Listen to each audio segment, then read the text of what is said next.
अगर आप घर के बड़े बेटे हो तो इस वीडियो को आखिरी तक जरूर देखना, क्योंकि इसमें आपकी पूरी जिंदगी छुपी है। ये कहानी सुनने के बाद शायद आज पहली बार तुमको समझ में आएगा कि घर का बड़ा बेटा आखिर इतना कम क्यों हंसता है। एक मिडिल क्लास घर का लड़का बहुत हंसता, बहुत खेलता, बहुत बड़े बड़े सपने देखता। कभी कहता इंजीनियर बनूंगा, कभी कहता बिजनेस करूंगा, और कभी अपने माँ के गले लगकर कहता एक दिन ना माँ, मैं तुम्हें बहुत बड़ा सा घर बना के दूंगा। माँ हंस देती और बस इतना कहती, तू खुश रहना बेटा। लेकिन उसे कहाँ पता था कि अक्सर मिडिल क्लास घरों में सपने देखने का हक बड़े बेटे को नहीं मिलता। अमन घर का बड़ा बेटा था। उसकी दो बहन जिसकी शादी की चिंता हर रोज उसके पिता के आंखों में दिखाई देती थी। एक छोटा भाई जिसकी किताबों में एक डॉक्टर बनने का सपना, और उसकी माँ जो भगवान से हर रोज यही दुआ करती कि हे भगवान मेरा घर किसी तरह से चल जाए बस। अमन पढ़ाई में बहुत तेज था। 10वीं में अच्छे नंबर आए, शहर के कॉलेज में एडमिशन भी करा लिया। वो तैयार था कॉलेज जाने के लिए। रात में अपना सारा सामान बैग में भर रहा था, पुराना पेन, नई कॉपी, और आंखों में एक बहुत बड़ा सा सपना। उसी बीच उसके पिता दुकान से घर लौट रहे थे। अचानक से सीने में दर्द उठा और उसके पिता रास्ते में ही गिर गए। उसको जल्दी से हॉस्पिटल लेके गया। जब अमन हॉस्पिटल पहुंचा तो डॉक्टर ने सिर्फ इतना कहा कि ये पहले जैसा काम नहीं कर पाएगा। अमन ने पहली बार अपने पिता को टूटते देखा। अमन के पिता ने अमन का हाथ पकड़ा और बस इतना कहा, मैं हार गया बेटा, अब मेरे से नहीं हो पाएगा। दोनों के आंखों में आंसू थे। अगर सच कहूं तो उस एक वक्त ने अमन के अंदर के बच्चे को मार दिया। कॉलेज का पहला दिन आने वाला था। उसके सारे दोस्त शहर जा रहे थे।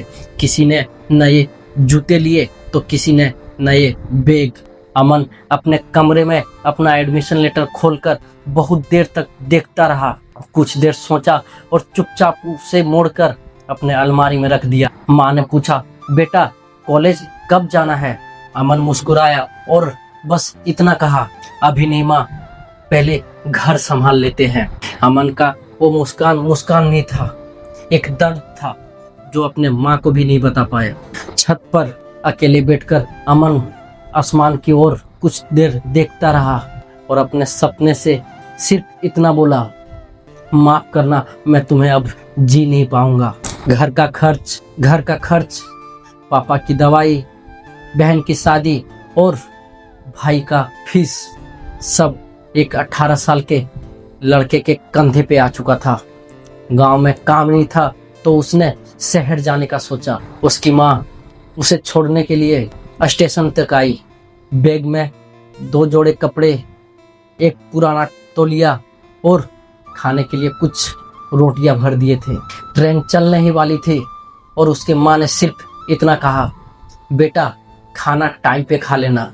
और अमन मुस्कुराया और बस इतना कहा, हाँ माँ, तू भी अपना ध्यान रखना। अमन ने एक फैक्ट्री में काम करना शुरू किया। सुबह 7 बजे से शाम 7 बजे तक। मशीनों का शोर, धूल और गर्मी, और हर महीने एक ही इंतजार कि इस बार मैं घर कितने पैसे भेज पाऊंगा। पहली सैलरी आई 12,500 रुपया। उसने एक बार भी नहीं सोचा। 11,000 रुपये घर भेज दिए। खुद 1500 से पूरा महीने गुजारा किया। ना उसने कपड़े खरीदे, ना कोई शौकिया सामान। रात को जब सो जाते तो अमन के आंखों में आंसू आता, क्योंकि जो लड़का कभी इंजीनियर और बिजनेस करने का सोच रहा था, वो अपना जिंदगी इन मशीनों के बीच पीसते देख रहा था। साल गुजरते गए। पहले बहन की शादी कराई। अपने 3 साल की जमा पूंजी सब अपने बहन की शादी में लगा दिया। दूसरी बहन की शादी कराई तो उसने कर्ज लिए, जो फैक्ट्री में ओवर टाइम करके उस कर्ज को चुकता किया।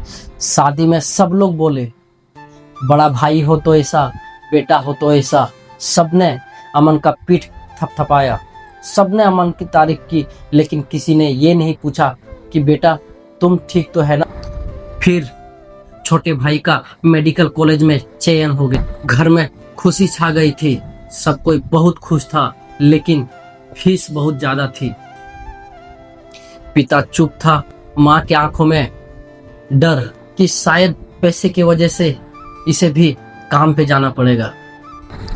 तभी जैसे ही अमन को पता चला कि मेरा भाई का चयन हो चुका है और पैसे के कारण उसका एडमिशन नहीं हो पाएगा, अपना घर में तुरंत से फोन किया और सिर्फ इतना बोला, फॉर्म भर दो, मेरा भाई डॉक्टर बनेगा।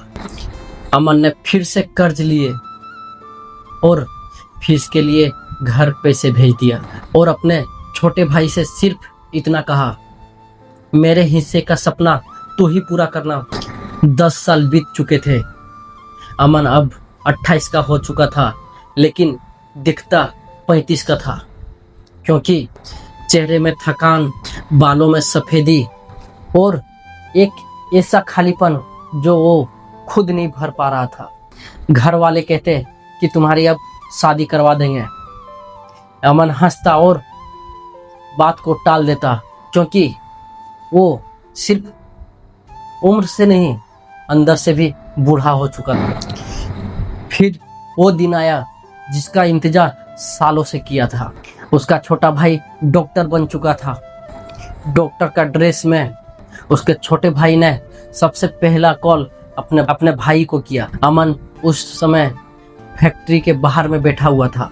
जैसे ही अमन ने वीडियो कॉल पे अपने भाई को डॉक्टर के ड्रेस में देखा, कुछ देर देखता ही रहा, वो चुप सा हो गया था और अमन ने सिर्फ इतना बोला, बहुत अच्छा लग रहा है, तुमने माँ का सपना पूरा कर दिया। उसके छोटे भाई ने बोला, ये हमारा नहीं, ये आपका सपना है भैया। उसके छोटे भाई के आंखों में आंसू थे। अमन वहीं टूट गया, फैक्ट्री के दीवार में पीठ रखा और बैठ गया। आंख से आंसू रुक नहीं रहे थे। 10 साल का दर्द, 10 साल की नींद, 10 साल की थकान, सब उस दिन आंसुओं में बह निकल रहे थे। उस दिन अमन को रोते देख घर में सब रो पड़े। सबको पहली बार पता चला कि घर का बड़ा बेटा कमाता नहीं, अपनी जिंदगी बेचता है। कुछ साल बाद जब सब ठीक हो गया, वो घर आया, वही गली, वही छत, जहां खड़े होकर कभी वो अपने सपने को गिना करता था। माँ ने दरवाजा खोला, जैसे ही अमन को देखा फूट फूट कर रोने लगी और इतना कहा, बेटा तू कमाने नहीं गया था, तूने तो हमारे लिए अपनी पूरी जिंदगी छोड़ गया। माँ ने दरवाजा खोला, अमन को देखते ही फूट फूट कर रोने लगी।